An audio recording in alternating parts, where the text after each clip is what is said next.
नमस्ते छात्रों। आज हम देखने जा रहे हैं हिंदी सुलभ भारती 8वीं कक्षा की कविता का स्वाध्याय जिसका नाम है हे मातृभूमि। तो चलिए शुरू करते हैं। सूचना के अनुसार कृतियां करो, कृतियां पूर्ण करो। मातृभूमि की विशेषताएं। पहला, रामकृष्ण जैसे सपूत पैदा हुए। दूसरा, समुद्र पैरों की धूल धोकर प्रणाम करता है। तीसरा, मातृभूमि भेदभाव रहित है। चौथा, नाम पुण्य है। प्रश्न 2, कृति पूर्ण करो। कवि मातृभूमि के प्रति अर्पित करना चाहता है तन और मन। प्रश्न 3, एक शब्द में उत्तर लिखो। पहला, कवि की जीवा पर इसके गीत हूँ। उत्तर है मातृभूमि के। दूसरा, मातृभूमि के चरण धोने वाला। इसका उत्तर है समुद्र। तीसरा, मातृभूमि के सपूत। इसका उत्तर है रामकृष्ण। चौथा, प्रतिदिन सुनने सुनाने योग्य नाम। इसका उत्तर है मातृभूमि। पांचवा, मातृभूमि के चरणों में इसे नवाना है शीश। प्रश्न 4, कविता की काव्य पंक्ति पूर्ण करो। सेवा में तेरी माता मैं भेदभाव तजकर, वह पुण्य नाम तेरा प्रतिदिन सुनूं सुनाऊं।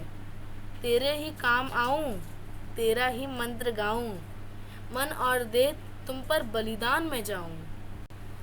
भाषा बिंदु। निम्न विराम चिन्हों के नाम लिखकर उनका वाक्य प्रयोग करो।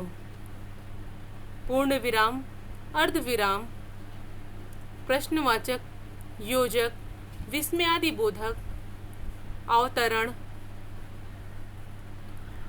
दोहरा अवतरण, नियोजन चिन्ह। पूर्ण विराम चिन्ह राधा विद्यालय जाती है। पूर्ण विराम, अर्ध विराम चिन्ह हम पढ़ेंगे और आगे बढ़ेंगे। पूर्ण विराम, प्रश्नवाचक, तुम कहाँ जा रहे हो। योजक चिन्ह राम कृष्ण। विस्मयादि बोधक चिन्ह वाह क्या खुशबू है। अवतरण चिन्ह आज हम वारिस पाठ पढ़ेंगे। दोहरा अवतरण चिन्ह राम ने कहा राजू मेरी पुस्तक दो। नियोजन चिन्ह राजा चिल्लाया मूर्ख रास्ते से हटो। उपयोजित लेखन। शब्दों के आधार पर कहानी लिखो।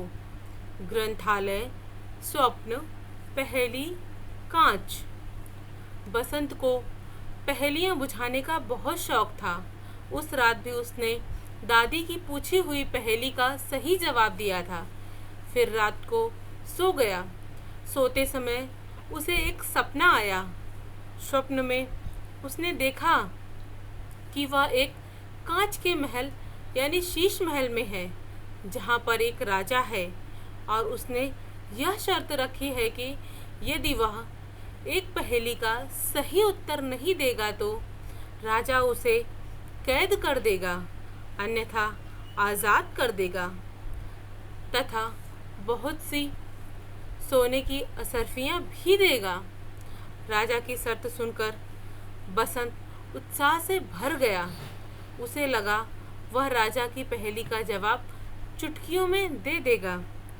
जब राजा ने उससे पहेली पूछी तो उसके आशाओं पर पानी फिर गया क्योंकि पहेली इतनी सरल नहीं थी। खैर उसने राजा से समय मांगा।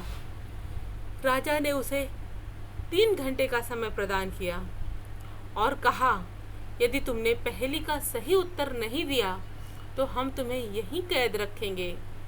राजा ने उसे एक कैदखाना दिखाया। राजा चला गया। बसंत पहेली का उत्तर ढूंढने में लग गया। 2 घंटे बीत गए पर उसे कोई उत्तर नहीं सूझा। वह उस महल में घूम रहा था कि एकाएक उसे सामने एक ग्रंथालय नजर आया। बसंत उस ग्रंथालय से एक किताब निकालकर पढ़ने लगा। सहसा उस पुस्तक के अंतिम पन्ने पर उत्तर मिल गया। बसंत ने राजा को उत्तर बता दिया। राजा पहेली का हल पाकर बहुत खुश हुआ। वह बसंत को असरफियाँ देने ही वाला था कि दादी ने उसे जगा दिया। अब उसने आसपास देखा तो वह बिस्तर पर था और माँ भी उसे आवाज़ लगा रही थी कि जल्दी स्कूल के लिए तैयार हो जाओ वरना बस छूट जाएगी। बसंत मुस्कुराकर उठा और उस पहेली के विषय में सोचने लगा जो उसने स्वप्न में हल की थी। स्वयं अध्ययन।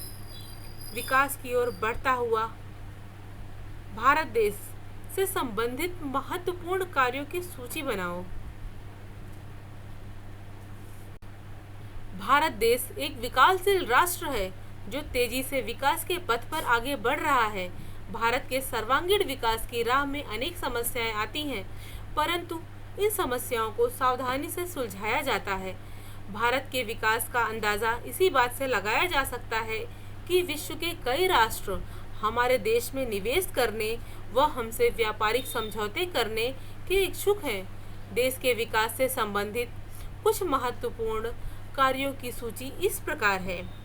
पहला, सभी के लिए शिक्षा उपलब्ध कराए जाने के साथ ही तकनीकी शिक्षा पर विशेष बल दिया जा रहा है। दूसरा, विदेशी निवेशों को आकर्षित कर रोजगार बढ़ाया जा रहा है। तीसरा, राष्ट्रीय सुरक्षा की दृष्टिकोण से विकसित तकनीकी के हथियारों का निर्माण व आयात किया जाता है। चौथा, देश के सौंदर्यीकरण को ध्यान में रखते हुए तकनीकियों का प्रयोग पुनर्वास विकसित कर सड़कों व पुलों का निर्माण, वृक्षारोपण, स्वच्छता अभियान को सुचारू रूप से चलाया जा रहा है। पांचवा, घर घर चलने वाले लघु उद्योगों को सरकार की ओर से सहायता दी जा रही है। किसानों की अधिक से अधिक सुविधाएं व सहायता प्रदान की जा रही है। थैंक यू बच्चों देखने के लिए। अगर यह वीडियो आपको पसंद आया हो तो लाइक, शेयर और कमेंट करना ना भूलें। धन्यवाद।